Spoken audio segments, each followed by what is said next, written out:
So hi everyone, I'm Jack. My name is James. I'm Boris. So the topic of our video today is to visit the National Science Museum. Hi, I'm Jack. So now we come to the Planet Garden. On our right side is blue-green algae, which is the earliest plant on the Earth and evolved about 3 billion years ago. And on our right side is desert plants. These plants use very thick stems to store water and nutrition, and the branches and leaves of the plant are rarely branched to prevent water loss, so that they can grow in the desert. Next is the fern. Ferns have a large number of tiny flames to help them adapt to special environment. Ferns use spores to reproduce and will roll seeds inside the leaf. Then there are plants that live in swamp. They don't need water to reproduce, so they all transfer seeds through the wind. Hi, I'm Boris.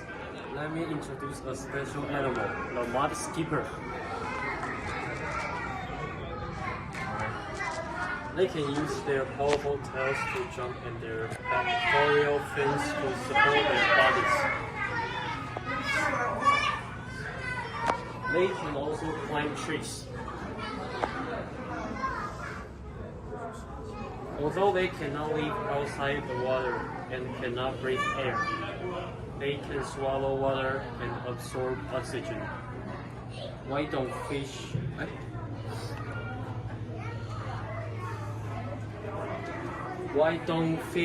drown? Because fish breathe through water. They move water into their gills, and the oxygen dissolved in the water can penetrate into the blood vessels in the gills, like these. My name is James, and let me introduce Morgan condor. Morgan condor is one of the earliest known mammals, appearing on Earth around 200 million years ago, during the same period as the earliest dinosaurs. It was a small creature about the size of a mole. Morgan condor fed on insects and other small mammals. It was also a warm-blooded animal, covered in soft fur and fed its young with milk. However, we do not know whether its productive method was similar to that of most modern mammals of it lays eggs like the few primitive mammalian species that still exist today. Let me introduce Mongolian dinosaurs, named Tyrannosaurus from Asia. Within the theropods, the Tyrannosaurus family is the carnivorous representative of the late Cretaceous. The unnamed Tyrannosaurus and Tarbosaurus are its Asian relatives. The Tarbosaurus is about 12 meters long. It is smaller than the North American Tyrannosaurus. From 1920s and well into the 90s, American and European scientists conducted many expeditions and excavations in Mongolia. The discovery were very fruitful.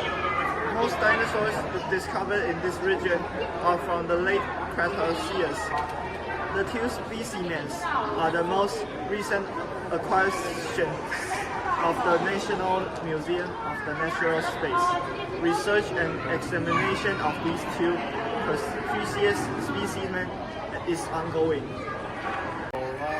Dinosaurs were the largest herbivorous animals on the Earth during the Jurassic period. As known as giant long-necked vegetarians, they are huge in size and can weigh up to 90 metric tons. which is equivalent to the weight of more than 10 African elephants. Their most notable features are their extremely long legs and tails.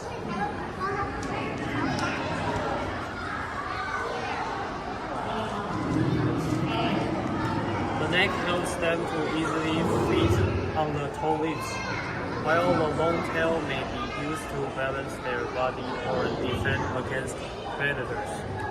In addition, they have 4 thick, claw-like legs that support their heavy bodies,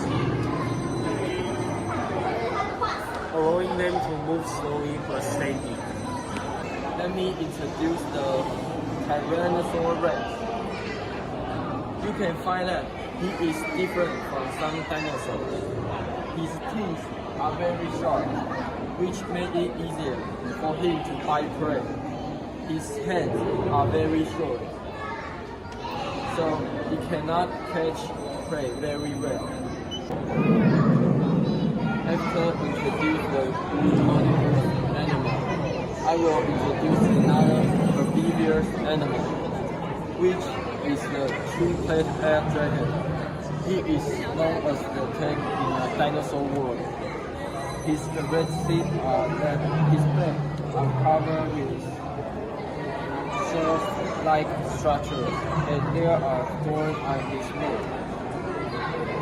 and face, so that he can protect himself when some animals threaten him. My name is James. Let me introduce feather. Feather, hair, and scales are animal body coverings. All are derived by specialized skin cells. The following animation will show you how feathers and down are developed from skin. There are a few feathers, such as downy feathers, provide insulation. Contour feather forms the outline of the body. Flight feather creates lift. And another fact, how do birds fly? Birds evolved from small, fast-running ground-dwelling dinosaurs. This makes it reasonable to assume that flight developed from the ground up. Other scientists believe that the animal first climbed trees and started flight by jumping out of the trees. This view is supported by discovery of the four-winged dinosaur in China. A dinosaur with feathers on both forelegs and hind limbs, suggesting it was a glider. The high wing claws of this dinosaur may have helped it to climb trees. The origin of flight is not yet settled. So I want to share a cute animal personally. This is the platypus. The platypus has a streamlined body and with claws that help them adapt to life in water. As you can see, it is very cute. We finished the museum tour, and now we are sharing the personal thoughts. This museum is highly educational and a great place for everyone to visit. Personally, my favorite section is the mammal exhibit. It feels the most relevant and closely connected to our daily lives, giving off a sense of familiarity that's hard to explain.